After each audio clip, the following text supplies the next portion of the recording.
Good morning to all of you. आपण diabetes management point of view already चार lectures आपले झालेले आहेत. आजच्या लेक्चरमध्ये आपण राहिलेला पार्ट डिस्कस करणार आहोत. मागील लेक्चरमध्ये आपण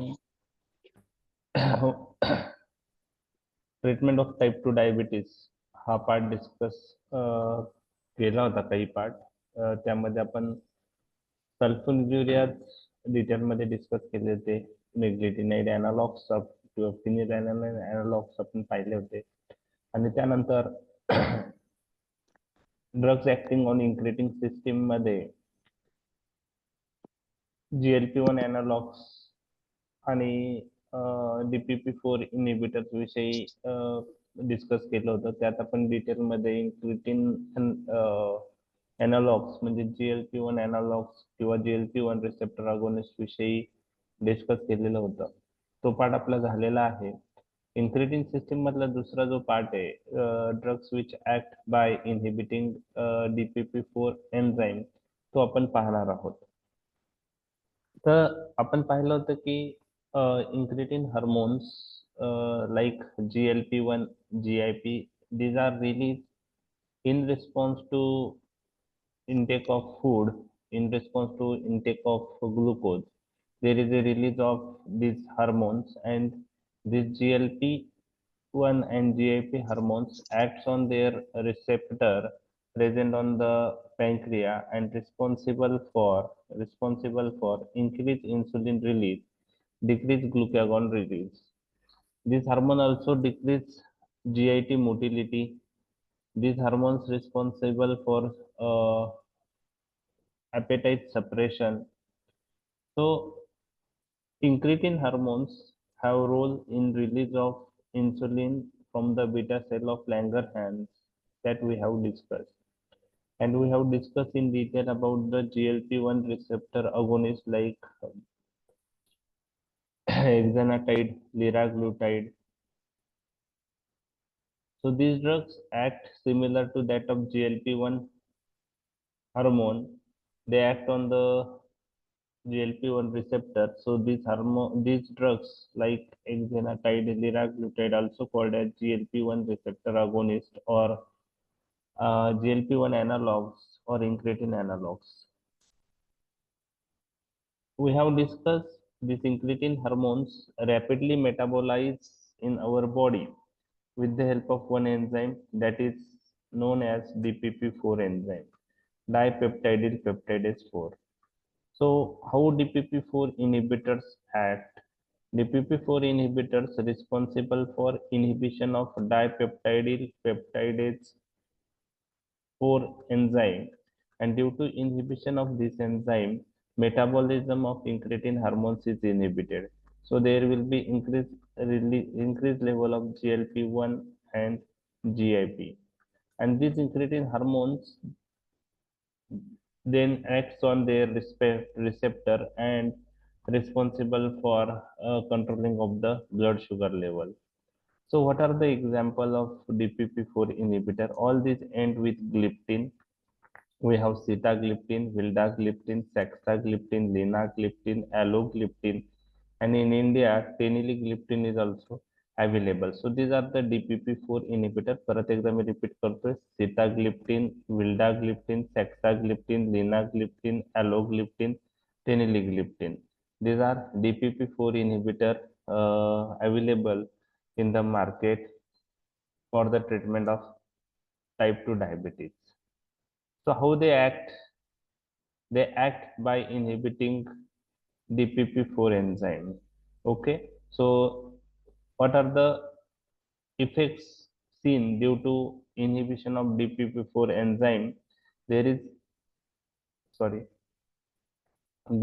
increased release of insulin from the beta cell of Langerhans, decreased release of glucagon from the alpha cell.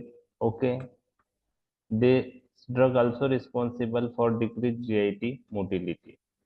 तर ह्या तीन ऍक्शन आपण पाहिलं GLP-1 अॅनालॉग्सशी रिलेटेड आहे. परंतु डिफरन्स काय आहे की GLP-1 अॅनालॉग्स ॲपेटाइट ही सप्रेस करत होते, परंतु DPP-4 inhibitors have no significant effect on suppression of appetite.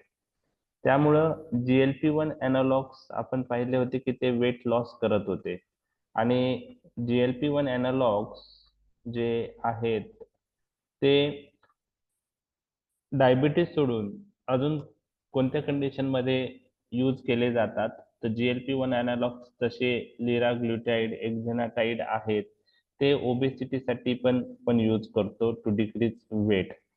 तर GLP-1 अनालॉग्स जवळजवळ 8 ते 10 किलोनी वजन कमी करतात. तर DPP-4 इनिबिटरचा जर विचार केला तर DPP-4 इन्हिबिटर्स हे वेट न्यूट्रल आहे, कारण त्यांना ॲपेटाइट सप्रेशन इफेक्ट सिग्निफिकंट नाही. तर DPP-4 इन्हिबिटरचे ह्या 3 ऍक्शन तुम्हाला लक्षात ठेवायचे आहेत. Increase insulin release from beta cell, decrease glucagon release from alpha cell, decrease GI motility. आणि ह्या ऍक्शन्स काय आहेत, कशामुळे येतात? Due to inhibition of which enzyme? DPP-4. तर ऍटलिस्ट आतापर्यंत जेवढा पार्ट डिस्कस केला तेवढं तुम्हाला DPP-4 इनिबिटर विषयी माहित असेल तर मोर दॅन सफिशियंट आहे. एक्झाम मध्ये याच्यावर क्वेश्चन येण्याचे चान्सेस नाहीये, परंतु क्लिनिकल प्रॅक्टिस मध्ये diabetes point of view DPP-4 इनिबिटरचा यूजही आता चांगल्या प्रकारे होतोय. तुम्ही पाहिला यूज DPP-4 इनिबिटरचा? हो. ओके, कोणता ड्रग जास्त यूज होतो? विल्डाग्लिप्टिन, टेनिग्लिप्टिन,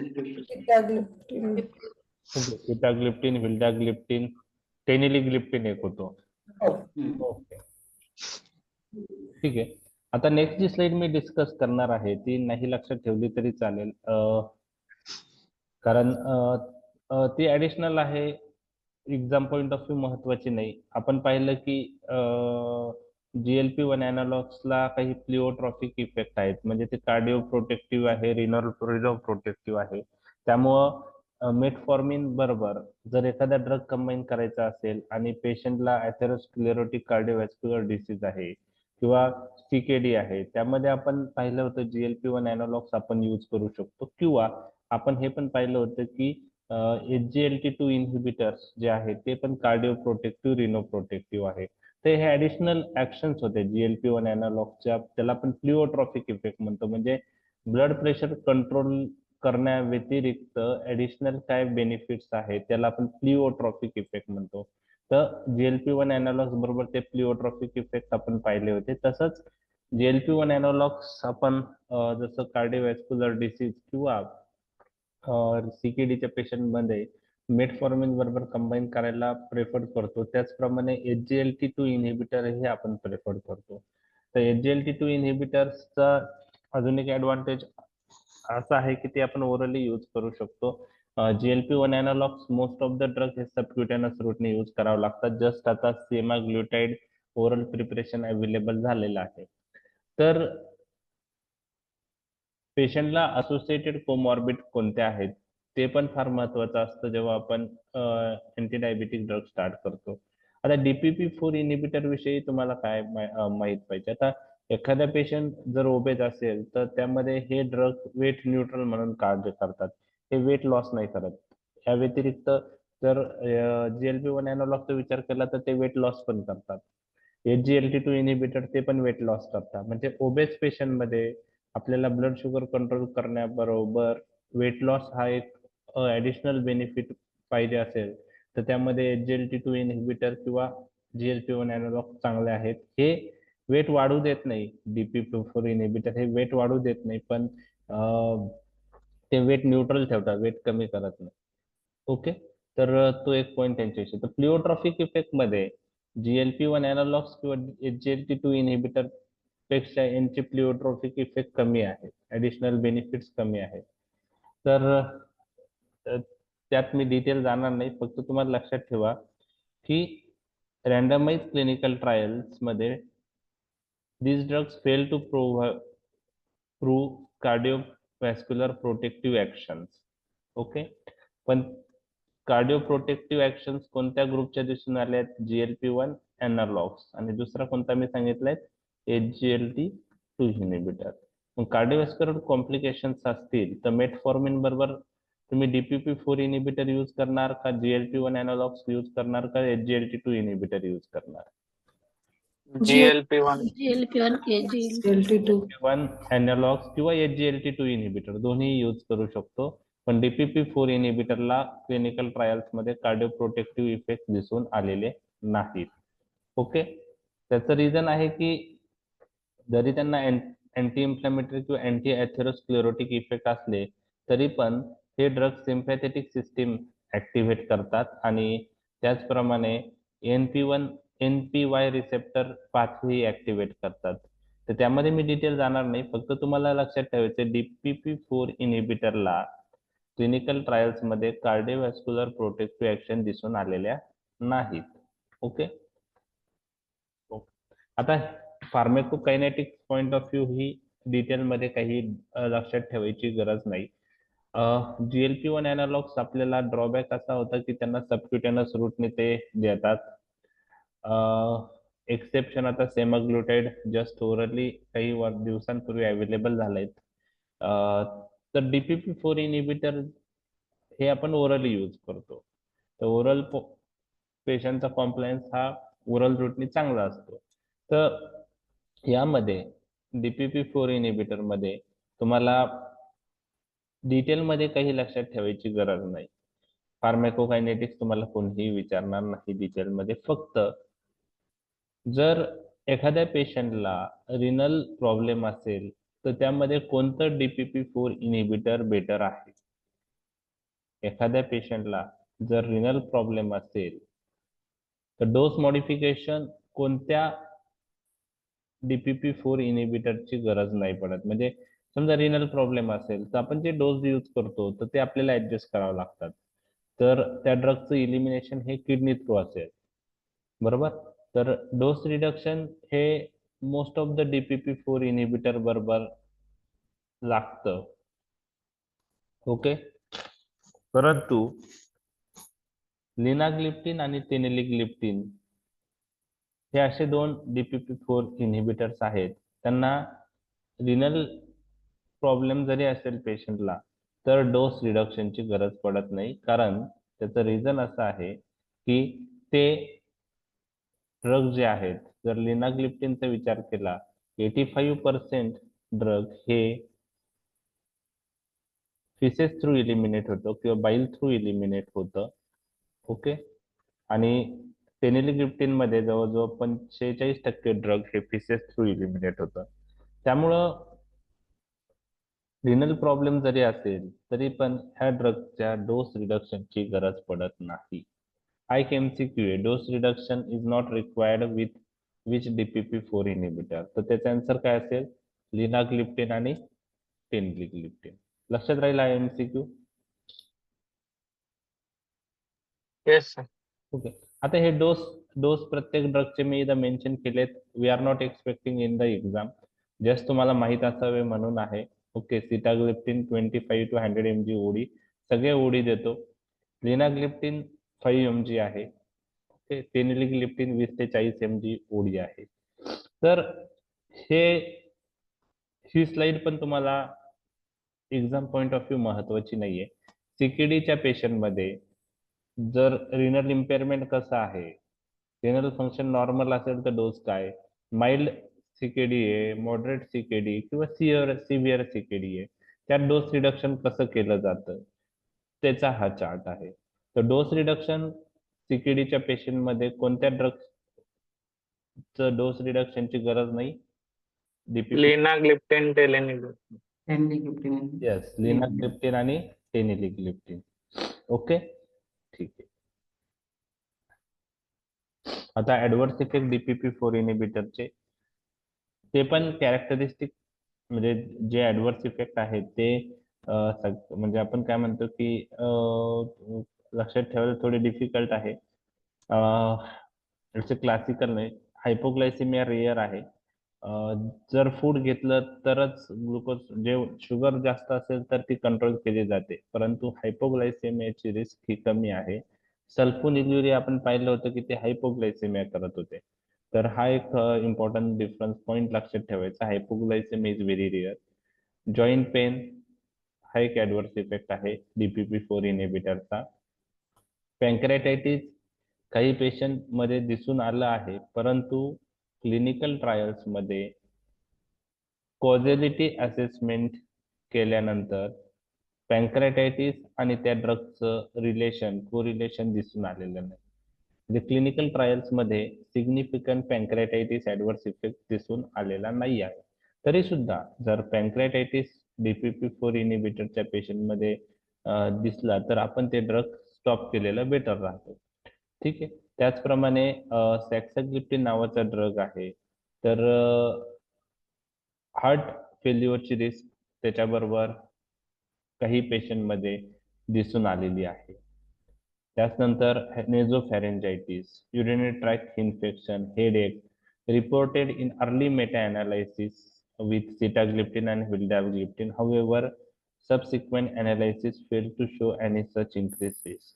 म्हणजे सुरुवातीच्या काही ट्रायल्समध्ये काही पेशंटमध्ये हेडेक, नेझोफॅरेंजायटिस, UTI दिसून आलं होतं, परंतु नंतरच्या ट्रायल्समध्ये ते कोरिलेशन दिसून आलं नाही. ड्रग्समुळे तो ऍडव्हर्स इफेक्ट होतो असं कोरिलेशन नेक्स्ट सबसिक्वेंट ट्रायल्स मध्ये दिसून आलेलं नाही. त्यामुळं नेझोफॅरेंजायटिस किंवा हेडेक, UTI हे जे ऍडव्हर्स इफेक्ट होते ते सुरुवातीच्या काही ट्रायल्स मध्ये दिसून आल्यामुळं मेन्शन केले गेले आहेत, परंतु नंतरच्या ट्रायलमध्ये असं कोरिलेशन फाइंड आउट झालेलं नाही. ओके. आता कार्डिओ प्रोटेक्टिव्ह आहेत का ते आपण काय म्हणलो आहोत? नाही आहेत.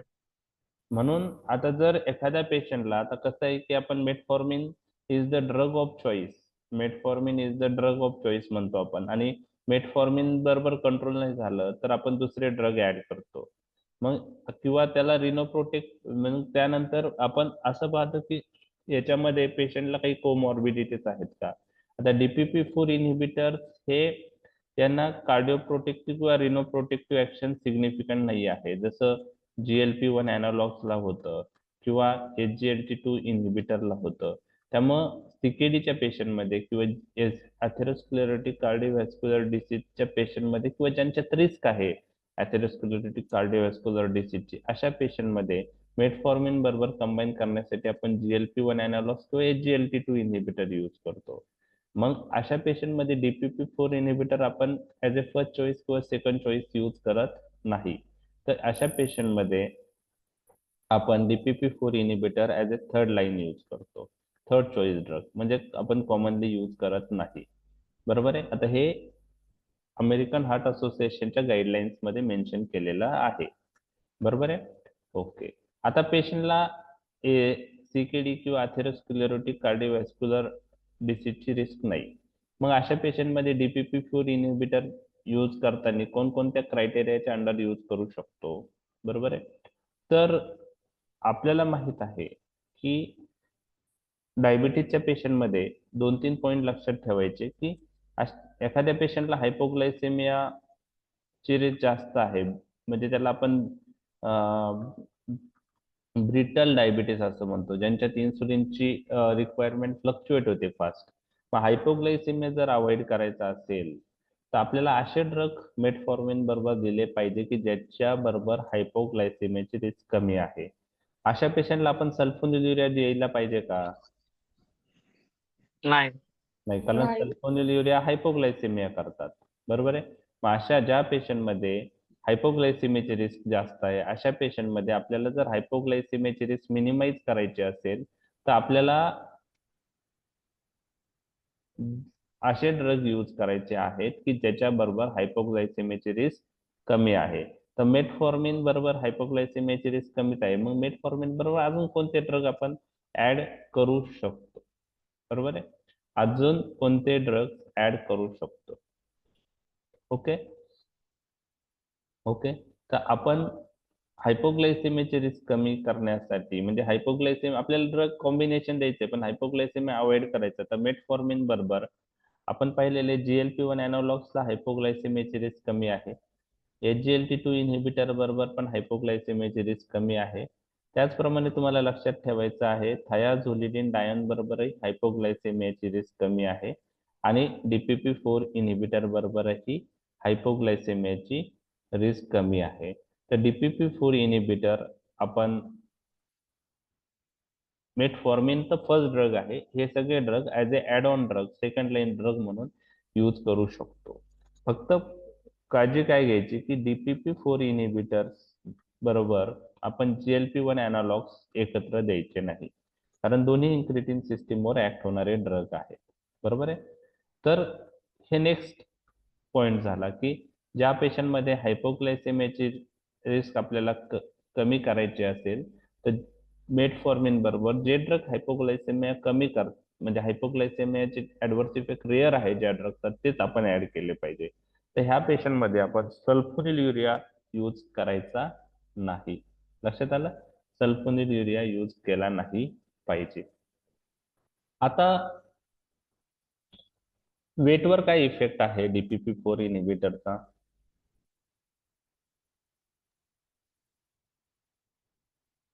वेट लॉस लॉस नाही करत. Maintains the weight.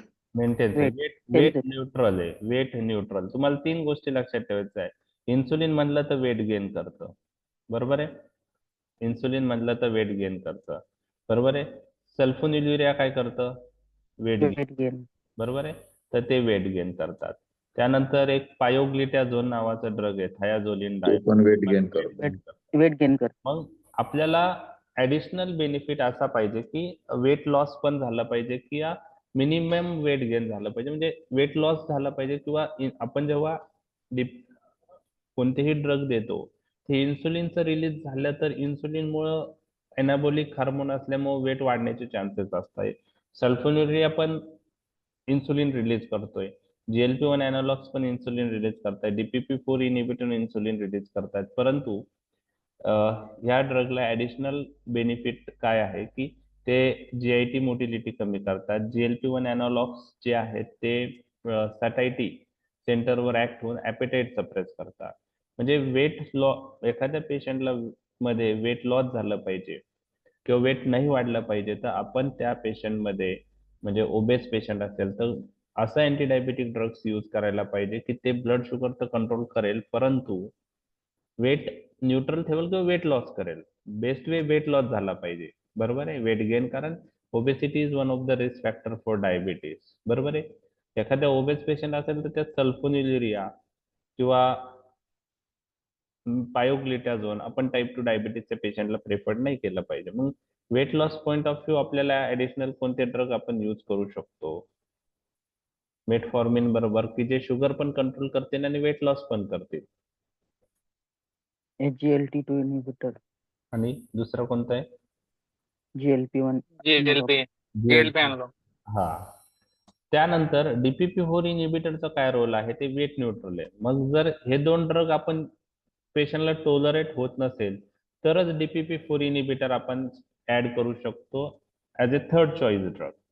As a third choice drug म्हणजे वेट लॉस इंडिकेशन असेल तर SGLT2 इनिबिटर आणि GLP-1 अॅनालॉग हे पहिले प्रेफर केले पाहिजे.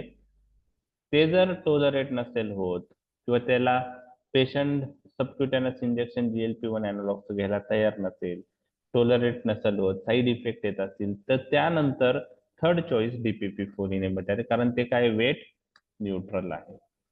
तर SGLT2 इनिबिटर, GLP-1 अॅनालॉग्स हे वेट लॉस करतात. DPP-4 इनिबिटर काय आहेत? वेट न्यूट्रल आहे. आता जर पेशंट मध्ये मेटफॉर्मिन तर आपण स्टार्ट केलेलं आहे, आपल्याला नवीन ड्रग स्टार्ट करायचा आहे आणि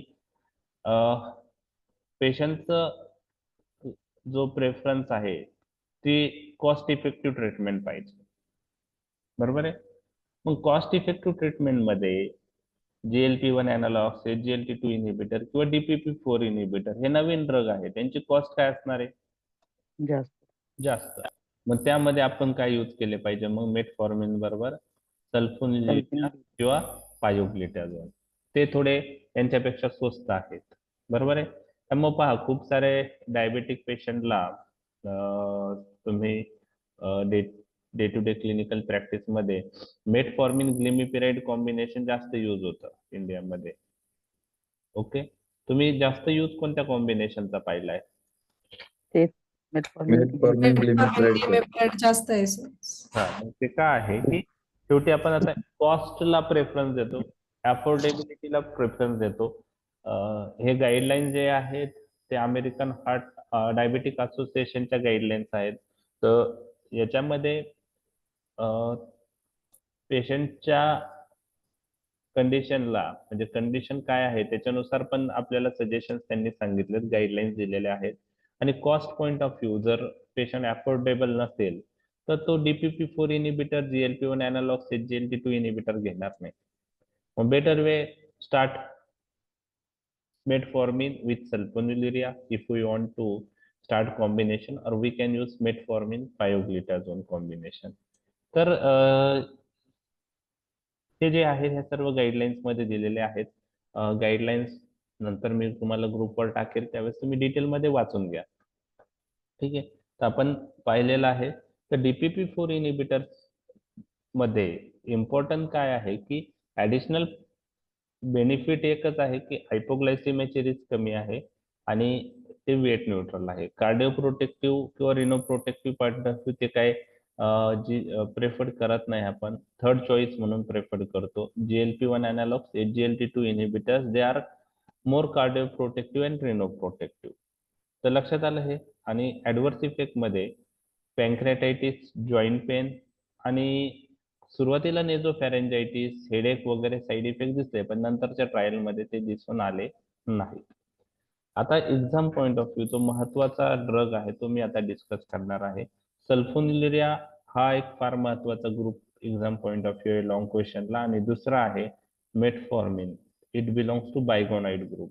तर mechanism of action, uses, adverse effect of metformin तुम्हाला माहित पाहिजे. ओके. तर मेटफॉर्मिन विषयी एक लक्षात घ्या, आधीचे जे ड्रग्ज आपण पाहिले ते इन्सुलिन सिक्रिशन एन्हान्सर होते, इन्सुलिन सिक्रिटोगॉक्स असं म्हणत होतो. म्हणजे त्यांची ऍक्शन कशावर होती, कोणत्या ऑर्गनवर होती? इन्सुलिन बीटा सेल्सवर, बीटा सेल्सवर, पॅन्क्रियाजवर होती. आता हा बायगोनाइड जो ग्रुप आहे metformin, it has no action on the pancreas. Okay. It does not increase insulin secretion. बरोबर आहे.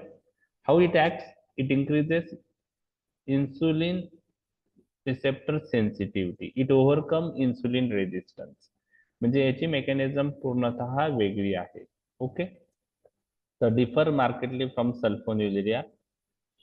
पहिला गोष्ट, बायगोनाइड्स ग्रुपचे जे ड्रग आहे मेटफॉर्मिन आता अवेलेबल आहे. पहिले फेनफॉर्मिन अवेलेबल होता पण तो आता यूज करत नाही due to fear of lactic acidosis. तर metformin causes little or no hypoglycemia in non-diabetic subject and even in diabetic patient. Episodes of hypoglycemia are very rare. Metformin rarely hypoglycaemia करतो. त्यामुळे काही बुक्स मध्ये त्याला oral हायपोग्लायसेमिक ड्रगच्या ऐवजी anti diabetic drug असंही म्हणलेलं आहे. सल्फोनिलुरिया आपण पाहिलं की सिग्निफिकंट ऍडव्हर्स इफेक्ट त्याचा हायपोग्लायसेमिया आहे. तर मेटफॉर्मिनच्या ऍडव्हर्स इफेक्ट मध्ये पहिला ऍडव्हर्स इफेक्ट कधीच हायपोग्लायसेमियाला यायचा नाही. शेवटी एक लाईन लिहा, hypoglycaemia is very rare with metformin and it is seen when we use metformin along with other drugs like sulfonylurea. Okay. Next, does not stimulate pancreatic beta cell. Already me discuss केलाय हा point. Third, improve lipid profile as well in type 2 diabetes patient. म्हणजे हा pleiotropic effect आहे, additional effect आहे की lipid profile improve होतं type 2 diabetes patient मध्ये. आणि मेकॅनिझम काय आहे, it is a activator of AMP kinase enzyme, adenosine monophosphate dependent protein kinase. तुम्ही AMP कायनेज जरी लिहिलं तरी चालेल, पण इथं ऍक्टिव्हेटर ऑफ दिस एन्झाइम आहे, ॲडिनोसिन मोनोफॉस्फेट डिपेंडंट प्रोटीन कायनेज. तो ॲडिनोसिन मोनोफॉस्फेट डिपेंडंट प्रोटीन कायनेज असं म्हटलं तरी चालेल. तर तो त्या एन्झाइमला ऍक्टिव्हेट करतो, AMP कायनेज ऍक्टिव्हेटर. एवढं जरी लक्षात ठेवलं तरी चालेल. आणि त्याच्यामुळे काय फरक पडणार आहे, AMP कायनेज ऍक्टिव्हेशन झाल्यानंतर काय होणार आहे, तर खूप ठिकाणी आपल्याला असं दिसून येतं की खूप सारे ड्रग हे एन्झाइम इनहिबिशन म्हणून ऍक्ट करतात, एन्झाइमला इनहिबिट करतात. खूप कमी ड्रग एन्झाईमला ऍक्टिव्हेट करतात. तर हा एएमपी कायनेज ऍक्टिव्हेटर आहे, हे तुम्हाला लक्षात ठेवायचं आहे. तर ऍक्शन जी आहे तर ती पेरिफेरल ऑर्गन्सवर आहे, liver, skeletal muscle, adipose tissue शी रिलेटेड आहे. पॅन्क्रियाजवर ऍक्शन आहे. तर आपण one by one action, 4 action तुम्हाला मेटफॉर्मिनच्या माहीतच पाहिजे. ओके. तर लिव्हरवरची ऍक्शन ही द मेजर ऍक्शन आहे. In liver it suppresses hepatic gluconeogenesis and glucose output from the liver. लिव्हरमध्ये नॉन कार्बोहायड्रेट सबस्टन्स पासून जे ग्लुकोज बनतं ती प्रोसेस ते इनहिबिट करतात. Metformin suppresses hepatic gluconeogenesis and glucose output from the liver, ही पहिली action. दुसरी, स्केलेटल मसल आणि ऍडिपोज टिश्यू मध्ये ते ग्लुकोज ट्रान्सपोर्ट आणि युटिलायझेशन वाढवतं. It enhances insulin mediated glucose uptake and disposal in skeletal muscle.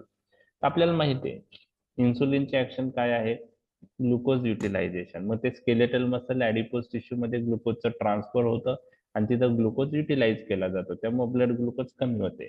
तर मेटफॉर्मिन नेक्स्ट ऍक्शन जी आहे, it enhances glucose insulin mediated glucose uptake and disposal in skeletal muscle and adipose tissue. Okay.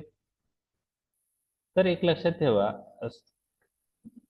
जेव्हा blood मध्ये glucose असतं तर ते glucose, suppose ते skeletal muscle आहे, ओके, आणि ब्लड मध्ये हे ग्लुकोज आहे, तर ग्लुकोज ब्लड मधलं स्केलेटल मसल किंवा ऍडिपोज टिश्यू मध्ये, म्हणजे स्केलेटल मसल किंवा ऍडिपोज टिश्यू मध्ये ट्रान्सफर करण्यासाठी इन्सुलिन थ्रू हे ट्रान्सफर होतं. बरोबर आहे. तर हे काय करतं मेटफॉर्मिन, हे insulin mediated transport of glucose in the skeletal muscle आणि ऍडिपोज टिश्यू एनहान्स करतं. आणि ग्लुकोज स्केलेटल मसल आणि ऍडिपोज टिश्यू मध्ये ट्रान्सफर करून स्केलेटल मसल आणि ऍडिपोज टिश्यू मधलं ग्लुकोजचं युटिलायझेशन वाढवलं जातं, त्यामुळे ब्लड ग्लुकोज कमी होण्यास मदत होते. तर हे कसं होतं, तर एक लक्षात घ्या, हे ट्रान्सपोर्ट करण्यासाठी ट्रान्सपोर्टरची गरज असते. बरोबर आहे. त्यामध्ये व्हेरियस ग्लूट ट्रान्सपोर्टर आहेत, त्यात ग्लूट 1, 2, 3, 4. तर हे मेटफॉर्मिन ग्लूट 4 ट्रान्सपोर्टर ची ऍक्टिव्हिटी वाढवतं आणि GLUT 4 mediated transport of glucose into skeletal muscle आणि ऍडिपोज टिश्यू हे वाढवतं, त्यामुळे ब्लड ग्लुकोज कमी होण्यास मदत होते. तर पहिली ऍक्शन झाली ती लिव्हरवर झाली. दुसरी ऍक्शन आपण कशावर पाहिली, स्केलेटल मसल आणि ऍडिपोज टिश्यूशी रिलेटेड पाहिली. लक्षात आली ही ऍक्शन.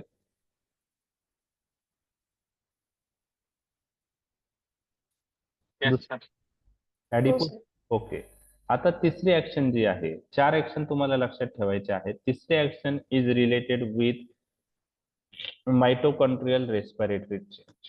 तर प्रत्येक सेलमध्ये आपल्याला माहित आहे की मायटोकॉन्ड्रिया असतं, तिथं इलेक्ट्रॉन ट्रान्सपोर्ट चेन असते.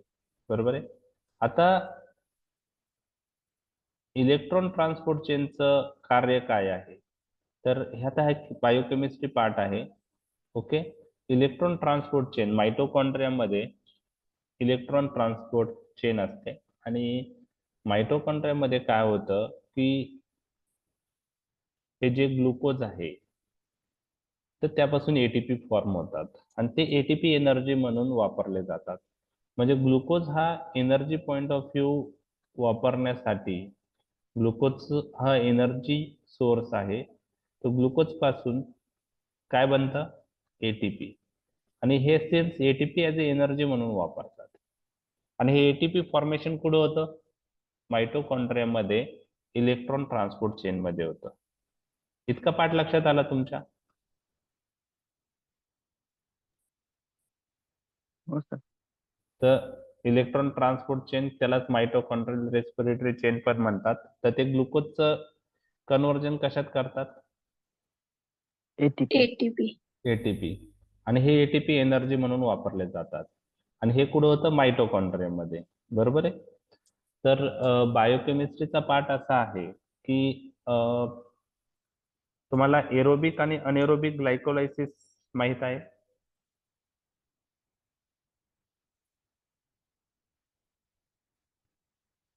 एरोबिक ग्लायकोलायसिस आणि anaerobic glycolysis. Okay, aerobic glycolysis आणि अनेरोबिक ग्लायकोलायसिस. ओके, तर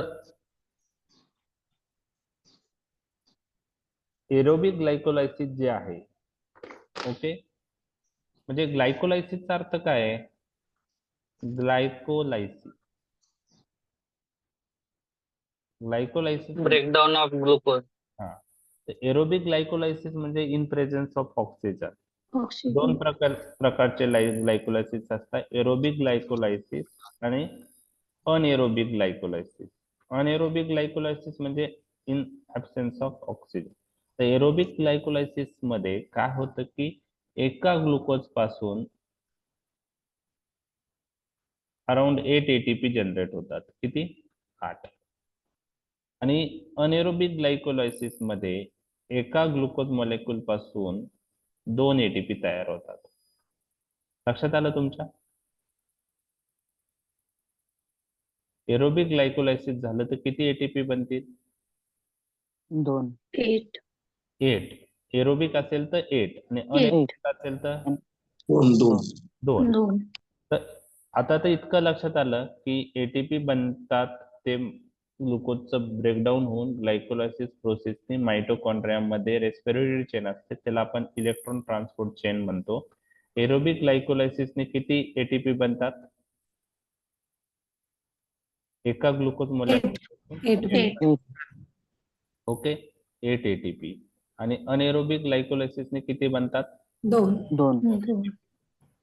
ओके ओके ओके, तर हे एरोबिक आहे. समजा आता आपल्याला 16 एटीपी ची गरज आहे, बरोबर आहे? तर एरोबिक ग्लायकोलायसिस थ्रू किती ग्लुकोजचे मॉलिक्यूल लागतील? 2. 2 ग्लुकोजचे मॉलिक्यूल लागतील. आणि अनेरोबिक ग्लायकोलायसिस असेल तर 8 लागतील. 8 लागतील. 8 ग्लुकोज. तर युटिलायझेशन जास्त पुढे होतं. अनएरोबिक मध्ये. तर एक मेकॅनिझम अशी आहे की metformin interfere with mitochondrial respiratory chain and promote peripheral glucose utilisation through anaerobic glycolysis. म्हणजे ग्लायकोलायसिस एरोबिक वरून कुठे शिफ्ट करतात ते? अनएरोबिक वर अनएरोबिक. म्हणजे त्याच्यामुळे ग्लुकोज युटिलायझेशन काय होईल? जास्त वाढेल. लक्षात आलं? हा एक बेनिफिट होतो, परंतु एक लक्षात ठेवा, अनेरोबिक ग्लायकोलायसिसचा एंड प्रॉडक्ट जो आहे तो लॅक्टिक ऍसिड आहे. काय आहे? Lactic acid. मग मग मग मग जर ग्लुकोजचं जे हे आहे युटिलायझेशन अनेरोबिक ग्लायकोलायसिस कडे शिफ्ट झालं तर ग्लुकोज युटिलायझेशन वाढेल, परंतु लॅक्टिक ऍसिडचं प्रोडक्शन काय होईल त्याच्यामुळं? वाढेल. अनेरोबिक ग्लायकोलायसिसचं एंड प्रॉडक्ट हे लॅक्टिक ऍसिड, आणि त्याच्यामुळं अनेरोबिक ग्लायकोलायसिस कडे ग्लायकोलायसिस शिफ्ट झाल्यामुळं ग्लुकोज युटिलायझेशन वाढेल. That is a good effect, but at the same time lactic acid production also increase and it may result in lactic Acidosis. lactic acidosis is one of the adverse effect of metformin. It is a rare adverse effect but serious adverse effect. म्हणजे प्रत्येक patient मध्ये नाही होत, rarely होतो.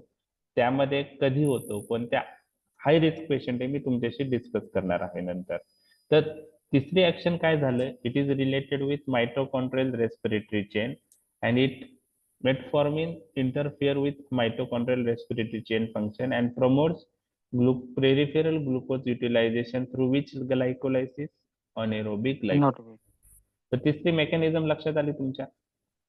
हो sir. आणि चौथी mechanism आहे through intestine it decreases absorption of glucose. Okay, तर इंटेस्टाइन मधून ते ग्लुकोजचं ऍब्सॉर्प्शन कमी करतात. अजून एक important point, metformin also decrease vitamin B12 absorption from intestine. त्यामुळं लॉंग टर्म पेस्ट यूज केल्यामुळं काही पेशंटमध्ये व्हिटॅमिन B12 डिफिशियन्सी ही मेटफॉर्मिनमुळे होऊ शकते. तर ह्या 4 ऍक्शन ज्या डिस्कस केल्या, ह्या सगळ्या ऍक्शन कशाच्या ऍक्टिव्हेशनमुळे होतात? Metformin AMP kinase enzyme activate करतो. AMP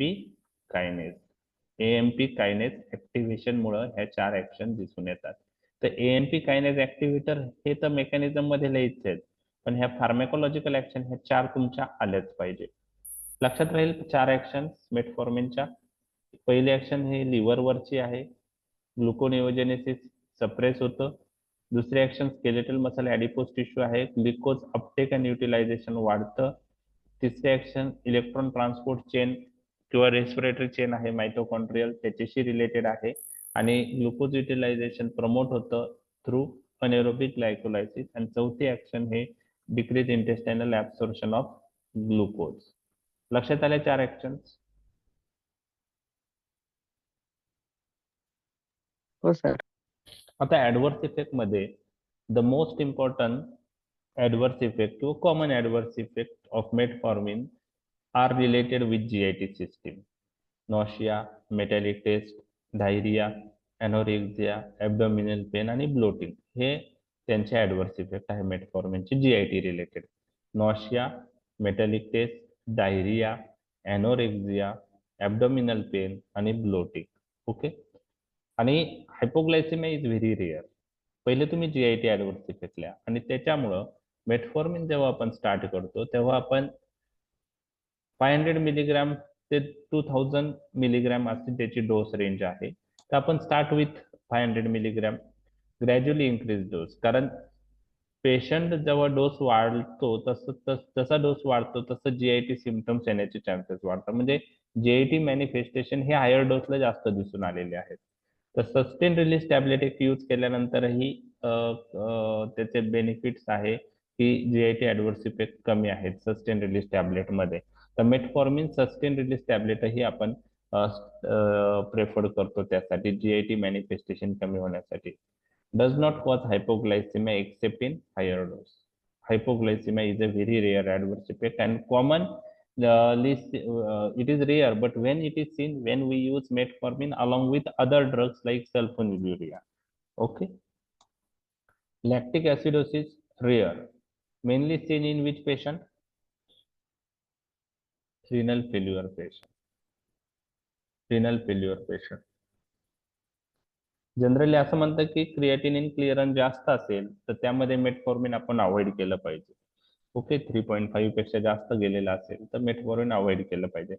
तर लॅक्टिक ऍसिडोसिस कधी कोणत्या पेशंटमध्ये जास्त दिसून येतं? ज्या पेशंटमध्ये रिनल फेल्युअर आहे, त्याचप्रमाणे ज्या पेशंटमध्ये हार्ट फेल्युअर आहे, ज्या पेशंटमध्ये रेस्पिरेटरी फेल्युअर आहे, ज्या पेशंटमध्ये लिव्हर फेल्युअर आहे, अशा पेशंटमध्ये ही लॅक्टिक ऍसिडोसिसची रिस्क असते. म्हणून मेटफॉर्मिन ह्या पेशंटमध्ये अवॉइड केलं पाहिजे. Heart failure, lung failure, liver failure आणि रिनल फेल्युअर 4 ऑर्गनचे फेल्युअर असेल तर आपण 4 पैकी कोणताही ऑर्गनचा फेल्युअर असेल तर आपण जनरली अवॉइड केलं पाहिजे कारण लॅक्टिक ऍसिडोसिसची रिस्क आहे. बाकी पेशंटमध्ये लॅक्टिक ऍसिडोसिसची रिस्क व्हेरी व्हेरी रेअर आहे. याच्या आधी फेनफॉर्मिन पण मार्केटमध्ये होता, परंतु तो विड्रॉ केला मार्केटमधून कारण फेनफॉर्मिन बरोबर लॅक्टिक ऍसिडोसिसची रिस्क जास्त होती. व्हिटॅमिन B12 डिफिशियन्सी रेअर आहे. जसं लॅक्टिक ऍसिडोसिस रेअर आहे तसं व्हिटॅमिन B12 डिफिशियन्सी ही रेअर आहे. It is contraindicated in which patient? Hypotensive state, heart failure, respiratory failure, kidney failure आणि liver disease patient. Also in alcoholics better to avoid because risk of lactic acidosis is rare. ज्या पेशंटमध्ये lactic ऍसिडोसिसची risk जास्त आहे अशा पेशंटमध्ये metformin आपण avoid केलं पाहिजे. लक्षात आलं मेटफॉर्मिनचं यूज, मेकॅनिझम ऑफ ऍक्शन आणि युजेस? मेकॅनिझम ऑफ ऍक्शन आणि ऍडव्हर्स इफेक्ट. युजेस आता मी डिस्कस करत आहे. In type 2 diabetes metformin is the drug of choice. Okay, metformin is the drug of choice in type 2 diabetes. Okay, only if it is contraindicated due to some contraindications, then we should avoid. Otherwise, it is the drug of choice. Okay, So first choice drug for all type 2 diabetes patient except when not tolerated, so when there is a contraindication. Advantage काय metforminचे? एक, hypoglycemia is very rare. Even in pre-diabetic also we can start metformin to postpone the development of diabetes. Pre-diabetic patient ला ही metformin आपण चालू करू शकतो to postpone the development of diabetes in this patient because hypoglycemia is very rare. What is the effect on weight? These are weight neutral. ज्यावेळेस सुरुवातीला म्हणजे ज्यावेळेस मी second year किंवा इंटर्नशिपच्या वेळेस आम्ही मेटफॉर्मिन म्हणजे वेट रिड्युसिंग असं कन्सिडर करायचो as per the KD Tripathi. नंतर आता असं दिसून आलं की तो वेट सिग्निफिकंटली रिड्यूस करत नाही, तो वेट न्यूट्रल म्हणूनच कन्सिडर केला जातो as per American diabetic association guideline. Okay. has a potential to prevent microvascular and macrovascular complications of diabetes. तर कॉम्प्लिकेशन्स ऑफ डायबिटीज हे प्रिव्हेंट करतं किंवा आपण बनवू शकतो पोस्टपोन करतं. No acceleration of beta cell exhaustion और failure in type 2 diabetes. Beta सेलचं एक्झॉशन तो एक्सेलरेट करत नाही. Anti hyperglycaemic effect is equivalent to other drugs. Can be prevent new onset of type 2 diabetes in obese middle age subject with IGT. IGT म्हणजे impaired glucose tolerance, म्हणजे त्याला आपण pre diabetic म्हणतो, म्हणून pre diabetic मध्येही आपण use करू शकतो. Can be combine with any other हायपोग्लायसेमिक drug, आपण कॉम्बिनेशन मध्येही यूज करू शकतो. आणि अदर यूज तुम्हाला सर्वांना माहीतच असेल. काय आहे अदर यूज मेटफॉर्मिनचा? पीसीओडी मध्ये वापरतो सर, PCOD. ओबीस पेशंट मध्ये. तर ऍडव्हान्टेज पॉईंट ऑफ व्ह्यू अजून एक ऍडव्हान्टेज आहे की लिपिड प्रोफाईलही ते इम्प्रूव्ह करतात. तर ऍडव्हान्टेज तुम्हाला कोणी विचारणार नाही, टाईप 1 डायबिटीस मध्ये यूज करतात. अदर यूज पीसीओडी एक लाईन तुम्ही त्यात मेन्शन करा. ओके. आता नेक्स्ट ड्रग आहे थायाझोलिडिन डायोन. तर थायाझोलिडिन डायोन मध्ये कोणता ड्रग्स यूज होतो तुम्हाला माहिती आहे? ग्लुटाझोन. पायोग्लिटॅझोन आपण यूज करतो. तर it is a PPAR gamma activator. PPAR gamma it is a nuclear receptor peroxisome proliferating activated receptor gamma. तर दोन वाक्यात मध्ये तुम्हाला जर आता लॉंग क्वेश्चन मध्ये तुम्हाला याच्यावर क्वेश्चन येणार नाहीये थायाझोलिडिन डायनवर, एक तर सल्फोनिलिया किंवा मेटफॉर्मिन. थायाझोलिडिन डायन फक्त नॉलेज पॉईंट ऑफ व्ह्यू लक्षात ठेवायचं आहे. तर याला ग्लिटॅझोन्स पण म्हणतात. It is a activator of PPAR gamma receptor. It is a nuclear receptor. PPAR alpha activator आपण पाहिलेत की हे फायब्रेट्स आहेत पीपार अल्फा, बरोबर आहे. लिपिड लोअरिंग ड्रग्ज मध्ये आपण पीपार अल्फा ऍक्टिव्हेटर पाहिलेले आहेत. 1990 मध्ये इंट्रोड्यूस झाले. Mechanism of action selective agonist of nuclear receptor. What is PPAR gamma? Long form of PPAR gamma is peroxisome proliferator activated receptor gamma. These are mainly present in fat, muscle and liver. हे nuclear receptor activate करून ते insulin resistance overcome करतात. एवढं एक line जरी लिहिलं तरी more than sufficient आहे. Okay. They overcome insulin resistance by activating nuclear receptor PPAR gamma which is present in fat, adipose tissue and skeletal muscle. तर काय आहे पहा next point. By activating this nuclear receptor PPAR gamma, these drugs enhance the transcriptions of several insulin responsive genes. जे insulin responsive gene आहे त्यांना ते activate करतात थोडक्यात. They enhance transcription of several insulin responsive genes. आता हे effects लक्षात राहिले तर ठेवा, नाही राहिले तर सोडून, नाही लक्षात ठेवले तरी चालेल. Pioglitazone tends to reverse insulin resistance by enhancing GLUT4 expression and translocation. मी तुम्हाला सांगितलं की स्केलेटल मसल आणि ऍडिपोज टिश्यू मध्ये हे GLUT4 ट्रान्सपोर्टर असतात. ते काय करतात, ते सेलच्या मध्ये असतात आणि हे थायाझोलिडिन डायोन्स जे आहेत ड्रग ते GLUT4 चे एक्सप्रेशन वाढवतात, म्हणजे त्याचा नंबर वाढला जातो. आणि GLUT4 काय करतं, ब्लड मधलं glucose skeletal muscle adipose tissue मध्ये घेतं. म्हणजे ट्रान्सपोर्ट पॉइंट ऑफ व्ह्यू ग्लुकोजच्या हे GLUT4 चा रोल आहे. तर GLUT4 ची ऍक्टिव्हिटी पायोग्लिटाझोन वाढवतं, हे थोडक्यात तुम्हाला लक्षात ठेवायचं. लिव्हरवर ग्लुकोनिओजेनेसिस सप्रेस होतं, म्हणजे थोडक्यात इन्सुलिन मेटफॉर्मिन सारख्याच ऍक्शन आहे. ग्लुकोनिओजेनेसिस सप्रेस झालं आणि ऍडिपोज टिश्यू आणि स्केलेटल मसल मध्ये ग्लुकोजचं काय झालं, अपटेक वाढून युटिलायझेशन झालं. लक्षात आलं? Okay. Lipolysis and plasma free fatty acid levels are reduce. Lipolysis inhibit होतं. Adipocyte turnover and differentiation is accelerated by glitazone. Adipocyte जे आहेत त्याचं टर्नओव्हर आणि डिफरन्शिएशन वाढतं, म्हणजे ऍडिपोसाइटचा नंबर वाढतो आणि तो नंबर वाढल्यामुळं जे ग्लुकोज आहे, ग्लुकोज तिथं ट्रान्सपोर्ट होऊन तिथं ते स्टोअर होऊ शकतं, बरोबर आहे, फॅटच्या स्वरूपात. ओके. ऍडिशनल बेनिफिट असा आहे की थायाझोलिडिन डायॉन हे ट्रायग्लिसराईड लेवल कमी करतात, पायोग्लिटाझोन HDL लेवल वाढवतात without much change in LDL level. तर ट्रायग्लिसराईड कमी होतं आणि HDL is a good cholesterol, तर त्याची लेवल वाढते without much change in LDL level. तर हे इफेक्ट्स आहे. Blood glucose reduction is somewhat less than sulphonylurea आणि मेटफॉर्मिन. तर जे ब्लड ग्लुकोज कमी होतं पायोग्लुटाझोननी, ते मेटफॉर्मिन किंवा सल्फोनिलुरियापेक्षा कमी असतं. म्हणजे आपण काय म्हणतो की इफिकेसी वाईज पायोग्लुटाझोन हा मेटफॉर्मिन किंवा सल्फोनिलुरियापेक्षा लेस इफिकेसियस आहे आणि त्याच्यामुळं आपण तो ऍड ऑन ड्रग म्हणून यूज करतो. म्हणजे आपण तो ड्रग कॉम्बिनेशन मध्ये यूज करतो. मेटफॉर्मिन बरोबर कंट्रोल नाही झालेला आहे ब्लड शुगर, मग आपण ते ऍड करतो पायोग्लुटाझोन. ओके. तर लक्षात आले पायोग्लुटाझोनचे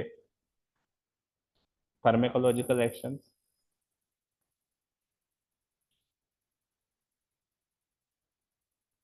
आवाज येतोय ना? हो सर, हो. ओके. हो सर. तर थोडक्यात काय आहे की ग्लुकोज युटिलायझेशन ते वाढवतात ऍडिपोज टिश्यू स्केलेटल मसल मध्ये. लिव्हर मध्ये ग्लुकोनिओजेनेसिस इनहिबिट होते. ओके. तिसरं beneficial effect on lipid profile आहे, बरोबर. एवढे 3 जरी लक्षात ठेवलं तरी चालेल. जनरली वेल टॉलरेटेड ड्रग आहे. थायाझोलिडिन डायोन पायोग्लिटाझोनचं फार महत्वाचा ऍडव्हर्स इफेक्ट जो आहे तो आहे plasma volume expansion and weight gain. Plasma volume expansion, weight gain, त्यानंतर हेडेक, मायल्जिया आणि माइलॅनिमिया. तर हे वेट गेन करतात, हे लक्षात ठेवा. मेटफॉर्मिन वेट न्यूट्रल आहे. सल्फोनिलुरिया वेट गेन करतात. GLP-1 एनालॉग्स वेट लॉस करतात. DPP-4 इनिबिटर वेट न्यूट्रल आहे. न्यूट्रल. ओके. तर weight gain, plasma volume expansion, headache, myalgia आणि अॅनेमिया. तर एक लक्षात ठेवा, लिपिड लोअरिंग ड्रग्स मध्ये फायब्रेट्स पण मायल्जिया करतात, स्टॅटिन्स मायल्जिया करतात आणि पीपार गॅमा ऍक्टिव्हेटर थायाझोलिडिन डायॉन्स मध्ये पायोग्लुटाझोन आहे, तो पण मायल्जिया करतो. प्लाझ्मा व्हॉल्यूम एक्सपान्शन हा ड्रग्स करतात, त्याच्यामुळं हार्ट फेल्युअरच्या पेशंट मध्ये हे यूज करू शकतो का आपण? नाही. नाही. जनरली मोनोथेरपी यूज केलं तर हायपोग्लायसेमियाचे चान्सेस रेअर आहेत, म्हणजे हायपोग्लायसेमिया रेअरली प्रोड्यूस करतात. Few cases of hepatic dysfunction reported, so monitoring of liver function test is advised when we put the patient on this pioglitazone. Congestive heart failure may be precipitate or worsening, can increase the risk of fracture especially in elderly women. तर elderly women मध्ये फ्रॅक्चरची risk ते वाढवतात. तर हे overall adverse effect आहेत पायोग्लिटाझोनचे. Plasma volume expansion, weight gain, myalgia, headache, anaemia, liver dysfunction, hypoglycemia is rare, congestive heart failure may precipitate, risk of fracture may increase especially in elderly women, contraindicated in liver failure, liver disease patient and congestive heart failure patient. Okay.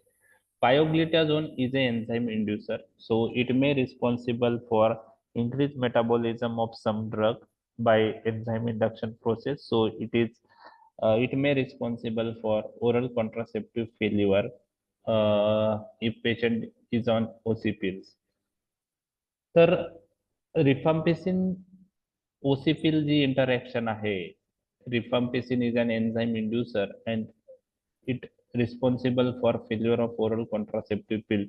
तसंच pioglitazone is an enzyme inducer and it also responsible for oral contraceptive failure. Adverse effect लक्षात आले का? हो sir. Yes. तर जसं metformin मध्ये आपण GIT adverse effect जास्त कॉमन लक्षात ठेवलेले आहे, तसं इथं आपण plasma volume expansion, weight gain, myalgia हे ऍडव्हर्स इफेक्ट आपल्याला लक्षात ठेवायचे आहे. ठीक आहे. डायबिटीस मध्ये आपण काय रोल आहे? Mainly use as a add on drug along with sulfonylurea किंवा मेटफॉर्मिन आपण यूज करू शकतो. मोनोथेरपी रेअरली यूज होतो अलॉंग विथ डायट एक्सरसाइज जर mild rise in blood sugar level असेल, परंतु जास्त commonly day to day clinical प्रॅक्टिसमध्ये यूज होत नाही. तुम्ही मोनोथेरपी म्हणून यूज पाहिलाय का याचा पायोग्लिटाझोनचा? नाही सर, कॉम्बिनेशन पाहिलंय. कॉम्बिनेशनच पाहिला. बरं, काय डोस मध्ये पाहिलाय सर त्याचा डोस? 7.5, 7.5, 15. 7.5, 15. तर इनिशियली 15 ते 45 डोस मध्ये तो यूज केला गेला. त्यानंतर आता 7.5 मिलीग्राम मध्ये पण अवेलेबल आहे. ओके. त्याचप्रमाणे this drug also have potential to delay progression of pre diabetic to over diabetes. म्हणजे प्री डायबेटिक पेशंटमध्ये जर आपण यूज केलं तर डायबिटीस जे आहे ते पोस्टपोन करतात. डायबिटीस त्या पेशंटमध्ये डेव्हलपमेंट जे आहे प्री डायबिटीसची नेक्स्ट तर हे प्रिव्हेंट करतात. पण आपण मेटफॉर्मिन जास्त कॉमनली यूज करतो. Not effective in type 1 diabetes. मध्ये काही दिवसांपूर्वी पायोग्लिटाझोन वर काही म्हणजे एक त्याच्याबद्दल बॅन आलं होतं. तर ते कशामुळे आलं होतं? Bladder Hepatotoxicity. Yes, bladder. Bladder okay. तर काही Bladder cancer, hepatotoxicity. Bladder cancer. तर कॅन्सर ऑफ ब्लॅडरची रिस्क काही याच्यामध्ये दिसून आली होती पेशंटमध्ये. त्यानंतर त्याला काही दिवस बॅन केलं होतं पायोग्लिटाझोनला, परंतु क्लिनिकल ट्रायल्समध्ये ते कोरिलेशन दिसून आलेलं नाही. त्यामुळं पायोग्लिटाझोन आपण परत त्याचं यूज चालू झालेला आहे. फक्त एक कन्सर्न असा आहे की ज्या पेशंटमध्ये ब्लॅडर कॅन्सरची हिस्ट्री आहे किंवा family history of bladder cancer आहे, त्या पेशंटमध्ये आपण पायोग्लिटाझोन काय केलं पाहिजे? अवॉइड केलं पाहिजे. त्या पेशंटमध्ये पायोग्लिटाझोन यूज केला नाही पाहिजे. Okay. Due to some reports of carcinoma of bladder in diabetic patients who were on pioglitazone, it was banned in India in 2003. However, within 2 months, ban was lifted with a warning not to use it as a first-line drug. लक्षात आलं? Okay. आता रोसिग्लिटाझोन ऐकलंय का तुम्ही? हो sir. Use केलंय कोणी? नाही. रोसिग्लिटाझोन पण एक पीपार गॅमा ऍक्टिव्हेटर म्हणून अप्रूव्ह झाला होता, परंतु इंडियामध्ये आणि काही युरोपियन कंट्रीमध्ये तो मार्केटमधून विड्रॉ केला गेला due to unacceptable increase risk of MI, CHF, stroke and death. म्हणजे रोसिग्लिटाझोन 2010 पर्यंत यूज झाला होता, परंतु due to cardiovascular complications, due to risk of stroke तो मार्केटमधून विड्रॉ केला गेला. त्यानंतर क्लिनिकल ट्रायल्समध्ये हे कोरिलेशन नंतरच्या क्लिनिकल ट्रायल्समध्ये दिसून आलेलं नाही. बरोबर आहे? म्हणजे नंतर ज्या क्लिनिकल ट्रायल झाल्या 10 नंतर, बरोबर आहे, तर त्यामध्ये हे काही कोरिलेशन दिसून आलं नाही. त्यामुळं रोसिग्लिटाझोनवरचा जो बॅन आहे तो काही दिवसापूर्वी उठवण्यात आला USA मध्ये. आता इंडियामध्ये अवेलेबल आहे का माहित नाही मला रोसिग्लिटाझोन, पण USA मध्ये तो बॅन आता रिमूव्ह केलेला आहे USFDA ने. तर इंडियन सिनेरिओ आपल्याला माहिती करून घेतला पाहिजे की रोसिग्लिटाझोन आता इंडियात अवेलेबल आहे किंवा नाही. ओके, तर पायोग्लिटाझोनच आपल्याकडे कॉमनली यूज होतं. फक्त कन्सर्न काय आहे, कोणत्या पेशंट मध्ये आपण अवॉइड करायचं, ज्याच्यामध्ये ब्लॅडर कॅन्सरची हिस्ट्री आहे किंवा family history of bladder cancer आहे, अशा पेशंट मध्ये आपण काय अवॉइड करायचं, पायोग्लिटाझोन. ठीक आहे. अल्फा ग्लुकोसाइडेज इनहिबिटर्स माहिती आहे का तुम्हाला? हो सर. कोणकोणते आहेत? होग्लिबोज, कार्बोज, ओके मेग्लिटॉल. ओके, यूज केलेत? हो सर. ओके. कसा देता तुम्ही ते? होग्लिबोज 0.1 to 0.2 mg ओके, 0.1 to तो किंवा कंबाईन पण देऊ. कंबाईन. ओके, किती वेळा यूज केला जातो होग्लिबोज? होग्लिबोज मॅक्सिमम BID देऊ शकतो. BID. Okay, clinical scenario. Okay, alpha glucosidase inhibitors काय आहेत? तर थोडक्यात सांगायचं म्हणजे जे आपण कार्बोहायड्रेट घेतो, ओके, तर कार्बोहायड्रेट घेतल्यानंतर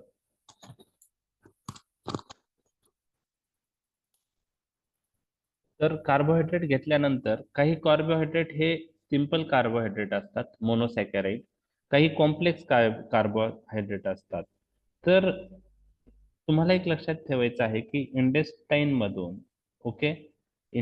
मधून फक्त मोनोसॅकॅराइडच ऍब्सॉर्ब होतात. कार्बोहायड्रेट मध्ये जे मोनोसॅकॅराइड्स आहेत, ग्लुकोज आहे, फ्रुक्टोज आहे, गॅलेक्टोज आहे, बरोबर आहे.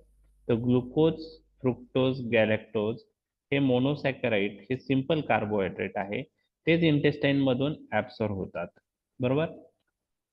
जे कॉम्प्लेक्स कार्बोहायड्रेट आहेत, ओके, कॉम्प्लेक्स कार्बोहायड्रेट असे जसं पॉलिसॅकॅराइड आहेत, ओके, त्यामध्ये स्टार्च येतं.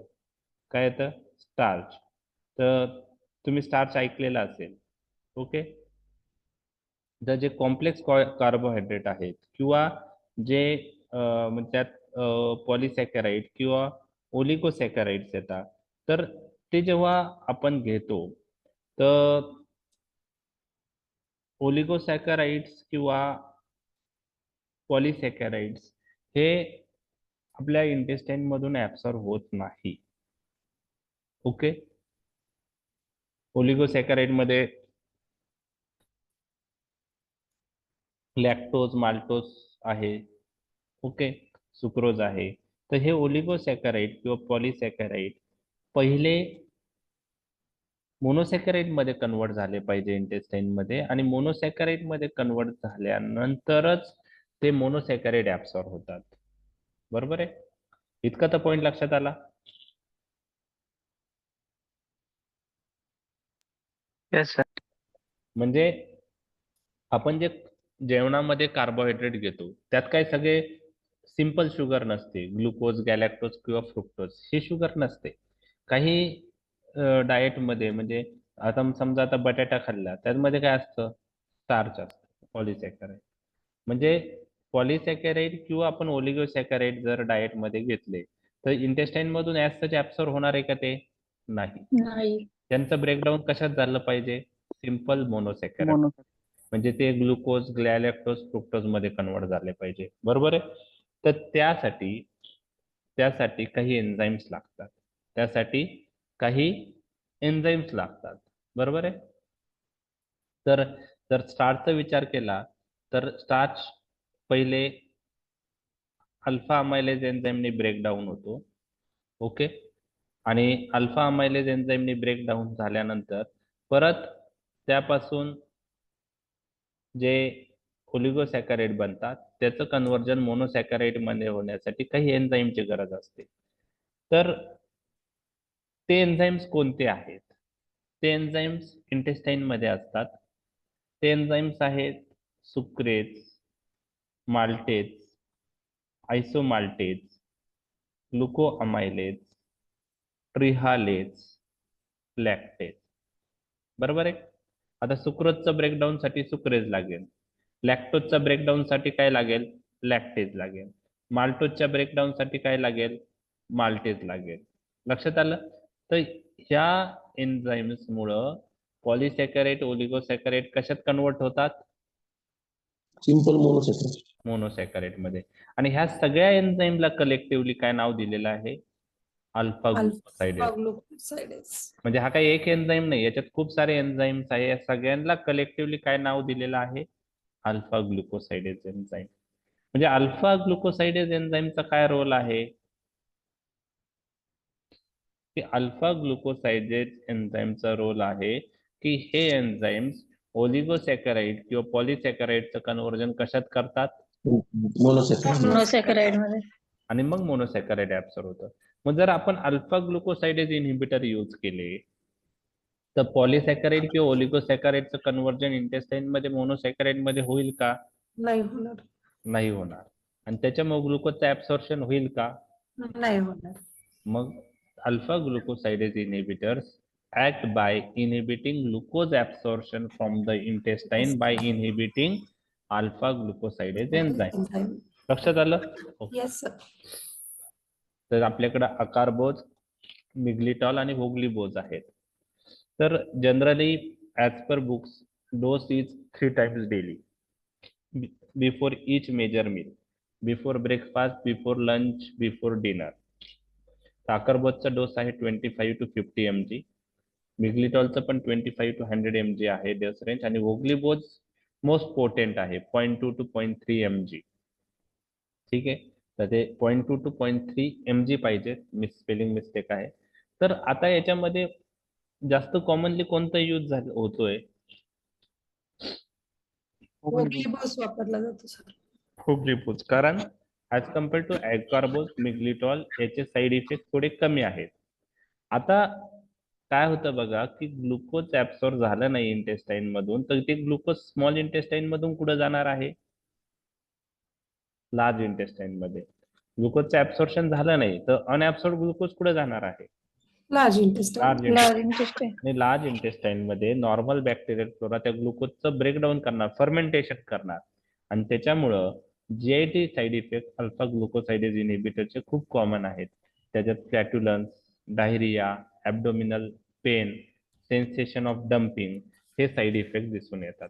तर जीआयटी ॲडव्हर्स इफेक्ट मध्ये फ्लॅट्युलन्स, डायरिया, ॲब्डोमिनल पेन आणि सेन्सेशन ऑफ डम्पिंग हे side effect alpha glucosidase inhibitors मुळे दिसून येतात. आता हे तुम्हाला बायोलॉजिक लक्षात राहणार आहे. बाकी ॲडव्हर्स इफेक्ट लिव्हर एन्झाईम्स ते वाढवतात. तर monitoring of liver function test mandatory, जसं पायोग्लिटाझोन बरोबर आपण पाहिलं तसं याच्या बरोबर पण आहे. आणि मल ॲब्सॉर्प्शन पण ह्या ड्रगनी होतं, त्यामुळे काही पेशंटला ॲनेमिया ही डेव्हलप होतं, पण तो रेअर आहे. तर हे झाले त्याचे जीआयटी साईड इफेक्ट तुम्हाला माहित पाहिजे. जीआयटी मोस्ट इम्पॉर्टंट आहे. कोणत्या पेशंटमध्ये ते कॉन्ट्रा इंडिकेटेड आहे, प्रेग्नन्सी, नर्सिंग मदर, पेशंटला हर्निया, इन्फ्लॅमेटरी बॉवेल डिसीज आहे, इंटेस्टाइनल ऑब्स्ट्रक्शन आहे, सिरोसिस ऑफ लिव्हर आहे. म्हणजे लिव्हर प्रॉब्लेम किंवा जीआयटी प्रॉब्लेम मध्ये कॉन्ट्रा इंडिकेटेड. मग IBD, inflammatory bowel disease, intestinal obstruction असेल त्यात अवॉइड आहे. ओके. आणि जीएफआर जर 30 पेक्षा कमी असेल तर सीकेडीच्या पेशंट मध्येही आपण ते अवॉइड करायचे. ओके. आता SGLT2 इनहिबिटर्स आपण पाहूया. SGLT2 इनहिबिटरचा यूज पाहिलाय तुम्ही, डॅपाग्लिफोझिन. तर how these drugs are useful. तर आपण पाहिलेलं आहे की ग्लोम्युलर फिल्ट्रेशनने जी ग्लुकोज फिल्टर होते आणि प्रॉक्सिमल कॉन्व्होल्युटेड ट्युब्यूल मध्ये येते, तो प्रॉक्सिमल कॉन्व्होल्युटेड ट्युब्यूल मधून ग्लुकोजचं रिअब्सॉर्प्शन कोणत्या दोन ट्रान्सपोर्टर थ्रू होतं, SGLT1 आणि SGLT2. तर एक लक्षात ठेवा, सपोज आता हे ब्लड व्हेसल आहे आणि हे प्रॉक्सिमल कॉन्व्होल्युटेड ट्युब्यूल. तर SGLT1 responsible for 10% glucose reabsorption आणि HGLT2 responsible for 90% glucose reabsorption. Okay, ठीक.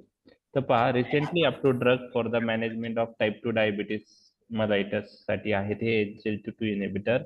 These drugs act by reducing the renal tubular glucose reabsorption, producing a reduction in blood glucose without stimulating insulin release. तर हे drug कसे act होतात? दे inhibit glucose रिअब्सॉर्प्शन from kidney. आणि मग glucose रिअब्सॉर्ब नाही झालं तर एलिमिनेट कशातून होणार आहे? Urine through. Urine through. त्यामुळं ह्या Glucose ड्रग urea. या ड्रगमुळं पॉलीयुरिया होतं, प्लस डिहायड्रेशन होऊ शकतं, प्लस युरिनरी ट्रॅक इन्फेक्शनची रिस्क आहे. HGLT2 इनहिबिटरचा महत्वाचा पॉइंट आहे की ते कार्डिओ प्रोटेक्टिव्ह आहेत आणि रिनो प्रोटेक्टिव्ह आहेत. कोणते आहे? कार्डिओ प्रोटेक्टिव्ह आणि रिनो प्रोटेक्टिव्ह. म्हणजे GLP-1 अॅनालॉग जसे ऍडव्हान्टेज होते GLP-1 अॅनालॉगचे, तसेच HGLT2 इनहिबिटरचे आहेत. तर कॅनाग्लिफ्लोझिन, डॅपाग्लिफ्लोझिन, एम्पाग्लिफ्लोझिन आहे. एक्झाम पॉइंट ऑफ व्ह्यू कोणीही तुम्हाला विचारणार नाही, पण जस्ट तुम्हाला नॉलेज असावं म्हणून आपण हे डिस्कस करत आहोत. ते तुमच्याशी मी ऑलरेडी हा पार्ट डिस्कस केलेला आहे. तर HGLT1 is responsible for less than 10% glucose reabsorption. HGLT2 more than 90% glucose reabsorption is there. Okay, तर ही झाली मेकॅनिझम ऑफ ऍक्शन HGLT2 इनहिबिटरची. हे प्लिओट्रॉफिक इफेक्ट आहे HGLT2 इनहिबिटरचे, म्हणजे additional benefit other than controlling blood sugar level. कोणकोणते आहे? इफेक्ट ऑन बॉडी वेट काय आहे? Decrease. Weight reducing आहे. Effect on blood pressure, there is improvement in blood pressure, कारण plasma volume कमी होत आहे, वॉटर लॉस होत आहे, बरोबर. Along with glucose water is also loss. Glucose is a osmotic substance. जेव्हा ग्लुकोज युरिन मध्ये लॉस होतं त्याच्याबरोबर काय जातं? वॉटरही जातं. वॉटर लॉस झालं तर प्लाझ्मा व्हॉल्यूम काय होणार आहे? कमी होणार आहे. आणि त्यानंतर प्लाझ्मा व्हॉल्यूम कमी झालं तर ब्लड प्रेशरही इम्प्रूव्ह होतं. तर तो एक ऍडिशनल बेनिफिट आहे. लिपिड प्रोफाईल इम्प्रूव्ह होतो. दे हॅव कार्डिओ प्रोटेक्टिव्ह आणि रिनो प्रोटेक्टिव्ह ऍक्शन, आणि there is improvement in peripheral insulin sensitivity आणि इन्सुलिन सिक्रेशन ऑल्सो. तर हे सगळे प्लिओट्रॉफिक इफेक्ट आहे, additional benefits other than controlling blood sugar level. तर ऍडव्हर्स इफेक्ट तुमच्याकडून एक्सपेक्टेड काय आहे? युरिन ट्रॅक इन्फेक्शन, बरोबर आहे, genital infection, increase urinary frequency, increase thirst, कारण आता डिहायड्रेशन झालं तर थर्स्ट वाढणारच आहे वॉटर लॉस झाल्यावर. ऑर्थोस्टॅटिक हायपोटेन्शन, समटाइम्स इलेक्ट्रोलाइट डिस्टर्बन्स होऊ शकतं, आणि युग्लायसेमिक डायबेटिक किटोॲसिडोसिस. युग्लायसेमिक डायबेटिक किटोॲसिडोसिस म्हणजे काय? डायबेटिक किटोॲसिडोसिस तुम्ही ऐकलंय? PK ऐकलंय? डायबेटिक किटोॲसिडोसिस. Yes, sir. त्यामध्ये शुगर किती जाते? 500च्या वर. 500च्या वर. तर ह्या पेशंट मध्ये युग्लायसेमिक डीके होतं. युग्लायसेमिक म्हणजे ग्लुकोज नॉर्मल राहते. ग्लुकोज काय? नॉर्मल. युग्लायसेमिकचा अर्थ आहे नॉर्मल शुगर, पण पेशंटला काय डेव्हलप झालंय? डीके. का होतं ते? हे काय करताय ड्रग? ग्लुकोजला काय करतायत? इलिमिनेट करताय बॉडीमधून. म्हणजे ग्लुकोज कंट्रोल कसं होतंय? हे ग्लुकोज युटिलायझेशन वाढवताय का? हायपोग्लायसेमिक सेरेब्रल इफेक्ट्स. नाही, हे ग्लुकोज युटिलायझेशन नाही वाढवत आहे, नाही वाढत. इलिमिनेशन वाढवतात. इलिमिनेशन वाढवत. म्हणजे बॉडीमध्ये ग्लुकोजचं युटिलायझेशन नाही झालं, मग बॉडी जरी शुगर कंट्रोल झाली पण बॉडीला ग्लुकोज भेटलाय का? नाही भेटलं. नाही भेटलं. बॉडी काय करेल? काय युटिलाइज करेल? प्रोटीन्स आणि फॅट. आणि फॅट युटिलाइज केलं तर फॅटचं ब्रेकडाऊन होणार, फ्री फॅटी ऍसिड बनणार, कीटोन बॉडीज बनणार, आणि कीटोन ऍज एनर्जी म्हणून वापरले जाणार. म्हणजे शुगर कंट्रोल होती, परंतु शुगर युटिलाइज न झाल्यामुळं अल्टिमेटली बॉडीला काय युटिलाइज करावं लागेल?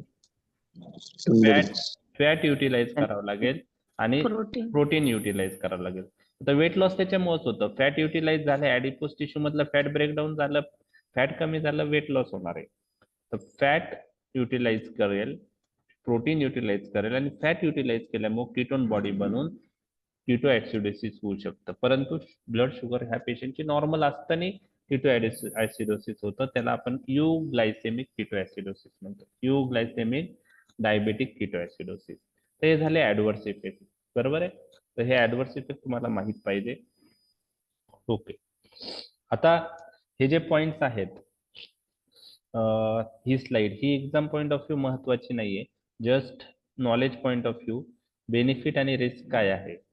तर आता हे जे मेकॅनिझम आहे हे पॅन्क्रियासशी रिलेटेड आहे का ह्या ड्रगचं? नाही.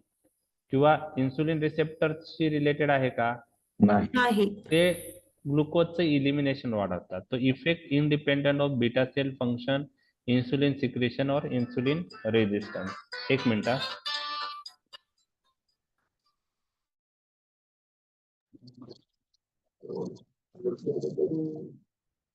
Hello friends. Hello. Manoj sir. Hello Manoj sir. हा बोला. म्हटलं युफोरिया आणि युग्लायसेमिक याच्यामध्ये हा. काही तारतम्य? यू म्हणजे फक्त खोटं खोटं का? युग्लायसेमिक जे आहे ना, युग्लायसेमिक म्हणजे no effect on the sugar utilization, खोटं खोटंच ना. Normal sugar. युफोरिया पण तसंच आहे, परंतु शुगर नॉर्मल असते, नॉर्मल शुगर असते. परंतु कीटोसिस तर झालेला असतो. कीटोएसिडोसिस व्हायचं कारण body requires sugar for its functioning. तसं ते For that euphoria functioning, they utilize protein and fats. So fat metabolism मुळे कीटोन्स आणि हे तयार होतं, नाही मला free fatty acid, and that causes, when it becomes excess in the blood, that causes effects on the brain, आणि that is called ketoacidosis. Okay okay okay. नाही मला फक्त हेच म्हणायचं होतं की युग्लायसेमिक आणि युफोरिया एक टर्म दिली आपल्या याच्यामध्ये अँटीसायकोटिक ड्रग मध्ये. त्याच्यामध्ये आहे ना ते फक्त फिलिंग ऑफ नाही का ठीक आहे. वेल युग्लायसेमिक आणि युफोरियाचा जो तुम्ही आता डिस्कस करताय ना, तर युग्लायसेमिक यू म्हणजे नॉर्मल, हे लक्षात घ्या. यू फसवं म्हणजे म्हणायचं सर त्याला, काय? म्हणजे ते खोटं नॉर्मल असं म्हणायचं की नाही युग्लायसेमिक. नाही, खोटं नॉर्मल नाही. खरं नॉर्मल. खरं नॉर्मल. यूचा अर्थ जे आहे तो नॉर्मल, खोटं नाही. ते खरंच ब्लड शुगर नॉर्मलच होती ड्रग दिल्यानंतर. फक्त काय आहे की युग्लायसेमिक वर्ड जसा आहे तसं युथायरॉइड पण वर्ड आहे. युथायरॉइड स्टेटचा अर्थ आहे की T3 T4 नॉर्मल रेंज मध्ये आहे. यू म्हणजे नॉर्मल रेंज मधलं. युग्लायसेमिक म्हणजे ते शुगर नॉर्मल करतात, युग्लायसेमिक इफेक्ट. आणि युफोरिया जो आहे ना, तो हायपर ऍक्टिव्ह स्टेट जी असते, एक्साइटेटरी स्टेट, त्याला युफोरिया म्हणतात. म्हणजे ते CNS रिलेटेड कंडिशन्स मध्ये दिसतं. CNS मध्ये काही पेशंट मध्ये हायपर ऍक्टिव्ह असतात, त्याला आपण युफोरिया म्हणतो. म्हणजे एक वेगळ्याच विश्वात असतात ते युफोरिया. डिप्रेशनच्या एक्झॅक्टली ऑपोजिट युफोरिया असतं. ठीक आहे. तर युफोरिया आणि युग्लायसेमिक याचा काहीच संबंध नाहीये.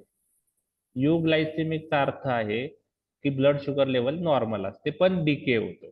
तसं डीके कधी होतो?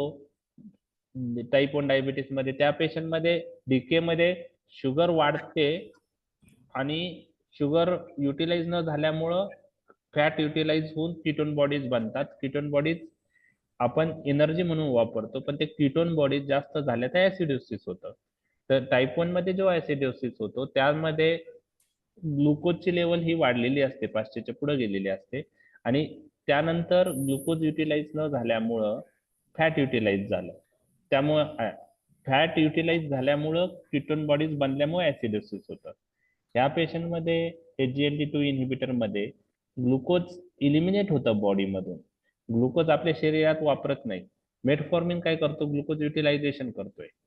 मेटफॉर्मिन दिला तर ते ग्लुकोज ऍडिपोसिस टाकेल, स्केलेटल मसल मध्ये पाठवेल, तिथं वापरलं जाईल. बरोबर आहे.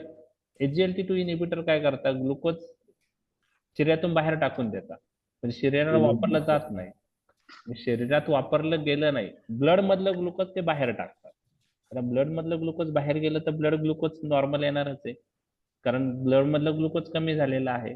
रिअब्सॉर्प्शन इनहिबिट झालं, परत ब्लड मध्ये किडनी मधून शुगर रिअब्सॉर्ब नाही होत, त्यामुळे ब्लड ग्लुकोज नॉर्मल होऊन येणार आहे. परंतु स्केलेटल मसल ऍडिपोज टिश्यूला ग्लुकोज नाही भेटलं तर ते काय करतील, फॅट युटिलाइज करतील. फॅट युटिलाइज केल्यामुळं ऍसिडोसिस होणार आहे, कीटोन बॉडीज फॉर्म होऊन. त्याला युग्लायसेमिक म्हणतात. युग्लायसेमिकचा अर्थच आहे की ब्लड शुगर, यू म्हणजे नॉर्मल, युग्लायसेमिक, यू थायरॉइड स्टेट असे वर्ड तुम्हाला येणार आहे. हायपो म्हणजे कमी आणि हायपर म्हणजे जास्त. लक्षात आलं. यू यू वर्ड आला, हो सर. ओके, तर ते कोणत्या याच्यासाठी पण नॉर्मल. वापरलं जातात. नॉर्मल, यू ग्लायसेमिक म्हणजे शुगर नॉर्मल, यू थायरॉइड म्हणजे T3 T4 normal. Okay, last आपण ही स्लाइड डिस्कस करूया. Benefits and risk of SGLT2 inhibitor.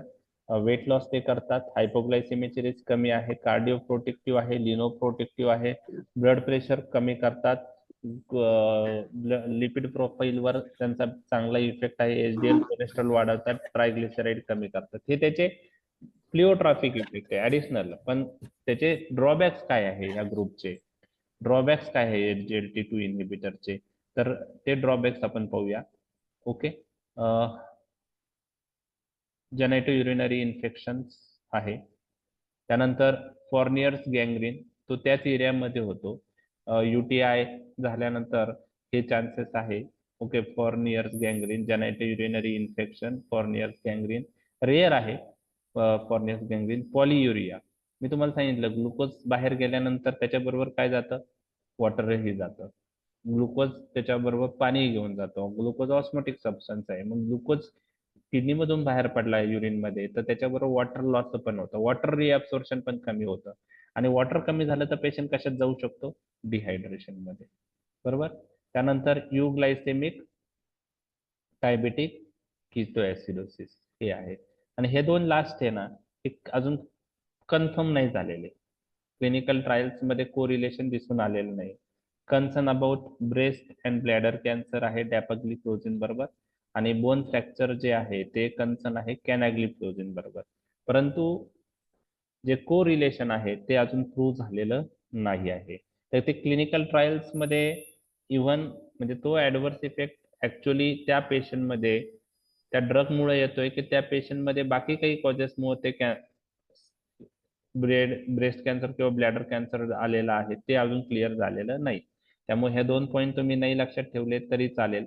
Okay, तर बाकी हे जे आहे हे तुम्हाला माहित असणं गरजेचं आहे. ठीक आहे. तर SGLT2 इनहिबिटर्स जे आहेत तर आपण पाहिलेलं आहे, मेटफॉर्मिन बरोबर अथेरोस्क्लेरोटिक कार्डिओव्हास्क्युलर डिसीजची रिस्क असेल किंवा ऑलरेडी अथेरोस्क्लेरोटिक कार्डिओव्हास्क्युलर डिसीज डेव्हलप झाला असेल किंवा CKD असेल तर मेटफॉर्मिन बरोबर कोणत्या दोन ग्रुप पैकी आपण एक ड्रग ऍड केला पाहिजे? SGLT2 inhibitor. हा एक आहे ना, दुसरा कोणता होता? GLP analogue. GLP-1 analogues. Okay okay okay. हायपोग्लायसेमियाची रिस्क कमी करायची असेल तरी पण हा ड्रग मेटफॉर्मिन बरोबर आपण ऍड करू शकतो, कारण याची हायपोग्लायसेमियाची रिस्क याच्याबरोबर कमी आहे. तुम्ही GLP-1 एनालॉग्स ऍड करा, तुम्ही SGLT2 इनहिबिटर ऍड करा, तुम्ही DPP-4 इनहिबिटर ऍड करा, या सगळ्यांबरोबर हायपोग्लायसेमियाची रिस्क काय आहे, कमी आहे. ओके. वेट गेन पेशंट म्हणजे वेट कंट्रोल करायचं असेल, वेट लॉस करायचा असेल तर त्यामध्ये मेटफॉर्मिन बरोबर कोणत्या दोन ग्रुप पैकी आपण यूज केला पाहिजे ड्रग? GLP-1 आणि SGLT2 इनिबिटर्स. यस, हे दोन आहे. DPP-4 आपण करू शकतो पण थर्ड चॉईस आहे, तो वेट न्यूट्रल आहे. बरोबर आहे. ठीक. बाकीचे जे ड्रग आहेत त्याविषयी डिटेलमध्ये जाऊ नका. प्रॅमलिनटाईड जो ड्रग आहे हा अमायलिन एनालॉग्स आहे, तो ग्लुकागॉनचं सिक्रेशन इनहिबिट करतो, सॅटायटी जे गॅस्ट्रिक एम्पटिंग आहे ती डिले करतो आणि फिलिंग ऑफ सॅटायटी देतो, पण तो इन्सुलिन सिक्रेशन वाढवत नाही. इन्सुलिन सिक्रेशन वाढवत नाही. नाही. आणि हा टाईप 1 आणि टाईप 2 डायबिटीज दोघांसाठी अप्रूव्ह झालेला ड्रग आहे, परंतु कॉमनली यूज होत नाही. तुम्ही यूज पाहिलाय प्रामलिनटाईडचा? नाही. नाही. नाही. आणि दुसरं त्याला पॅरेंटल रूटने देणं गरजेचं आहे. GLP-1 अॅनालॉग जसं सबक्युटॅनियस रूटने देतात, तसं प्रॅमलिनटाईड आपण सबक्युटॅनियस रूटने देतो. 60 मायक्रोग्रॅम 120 मायक्रोग्रॅम त्याचा डोस आहे. Adverse effect nausea, vomiting, loss of appetite आणि हायपोग्लायसेमिया. प्रॅमलिनटाईड इन्सुलिन सिक्रेशन वाढवत नाही, परंतु ग्लुकागॉन सिक्रेशन कमी करतो, गॅस्ट्रिक एम्पटिंग कमी करतो आणि फिलिंग ऑफ सॅटायटी जे आहे ती प्रमोट करतो. त्यामुळे ॲपेटाईट रिड्यूस होतं. ओके. ब्रोमोक्रिप्टिन एकच लक्षात ठेवा, centrally acting anti diabetic drug आहे आणि centrally acting anti diabetic drug bromocriptine blood sugar level हे CNS ऍक्शन थ्रू कमी करतं. त्यामध्ये मी डिटेल जाणार नाही, क्लिनिकल प्रॅक्टिसमध्ये हा तो ड्रग यूज करत नाही. ओके, ठीक आहे. तर डोपामाइन, ब्रोमोक्रिप्टिन हा डोपामाइन अगोनिस्टिक ड्रग आहे, बरोबर आहे. त्यामुळं अर्ली मॉर्निंग मध्ये डोपामाइनची लेवल कमी झालेली असते आणि त्यामुळं जे ग्लुकोज इंटॉलरन्स किंवा इन्सुलिन रेजिस्टन्स, डिस्लिपिडिमिया, कार्डिओव्हास्क्युलर डिस त्याचे चान्सेस वाढतात. तर एक ब्रोमोक्रिप्टिन ऍड केल्याने ही मॉर्निंग हायपोथॅलॅमिक डोपामाइन लेवल वाढून ते इम्प्रूव्हमेंट होऊ शकते, परंतु हा ड्रगही जास्त यूज होत नाही. कोलिसिबेलम तुम्ही ऐकलंय? ऍक्च्युअली हा लिपिड लोअरिंग ड्रग आहे. लिपिड लोअरिंग बाईल ऍसिड सिक्वेस्ट्रम मध्ये तो येतो. आपण बाईल acid sequestrum drug lipid lowering मध्ये डिस्कस केलेले आहेत. तर हा लिपिड लोअरिंग इफेक्ट पण आहे कोलिसिबेलमला, पण त्याच्याबरोबर तो शुगरही कमी करतो. परंतु डे टू डे क्लिनिकल प्रॅक्टिसमध्ये आपण दोन्ही कंडिशनसाठी यूज करत नाही, कारण त्याचा डोस पहा, 625 मिलीग्रॅम टॅबलेट आहे. 3 टॅबलेट्स मॉर्निंगला आहेत, 3 टॅबलेट्स इव्हिनिंगला आहे, बिफोर लंच आणि बिफोर डिनर. तर compliance of the patient poor आहे. त्यामुळं कोलिसिबेलम जस्ट अप्रूव्ह मध्ये टाईप 2 डायबिटीस मध्ये इन्क्लूड केलेला आहे, परंतु यूज होत नाही. तर याच्यामध्ये मिसेलेनियस मध्ये दोनच ग्रुप तुम्हाला लक्षात ठेवायचे, अल्फा ग्लुकोसाइडेज इनहिबिटर आणि दुसरा जो आहे तो आहे SGLT2 इनहिबिटर. कारण SGLT2 इनहिबिटर्स आता डे टू डे क्लिनिकल प्रॅक्टिसमध्ये एंडोक्रायनॉलॉजिस्ट ही काही पेशंटमध्ये प्रेफर करतात. त्याचे काही बेनिफिशियल इफेक्ट पण तुम्हाला मी सांगितले, कार्डिओ प्रोटेक्टिव्ह, रिनो प्रोटेक्टिव्ह. त्यामुळे SGLT2 इनहिबिटर विषयी थोडं तुम्हाला नॉलेज असणं गरजेचं आहे. एक्झाम मध्ये तुम्हाला कोणीही विचारणार नाही. तुम्हाला मेटफॉर्मिन आणि दुसरं कोणतं आहे सल्फोनिलुरेन, हे दोनच long question point of view आहे. शॉर्ट नोटला आलं तर अल्फा ग्लुकोसाइडेज इनहिबिटर विषयी तुम्हाला विचारू शकता, मेकॅनिझम आणि ऍडव्हर्स इफेक्ट. ठीक आहे. आपण डायबिटीज डिटेलमध्ये डिस्कस केलेला आहे. संध्याकाळी आपण राहिलेला मोनोबॅक्टम आणि कार्बापिलिन हा टॉपिक डिस्कस करूया 10 वाजता. ठीक आहे. आणि उद्या आपण आता डायबिटीज झाल्यानंतर एंडोक्राईन मधला नेक्स्ट टॉपिक आहे कॉर्टिकोस्टेरॉइड.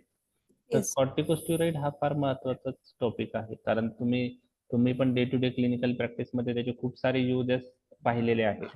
म्हणजे ते वंडर ड्रग म्हणू शकतो आपण. त्यातले सगळे जे ड्रग्ज आहेत खूप साऱ्या कंडिशन्स मध्ये ते यूज होतात, परंतु ऍट द सेम टाइम त्याचे ऍडव्हर्स इफेक्ट पण खूप आहेत.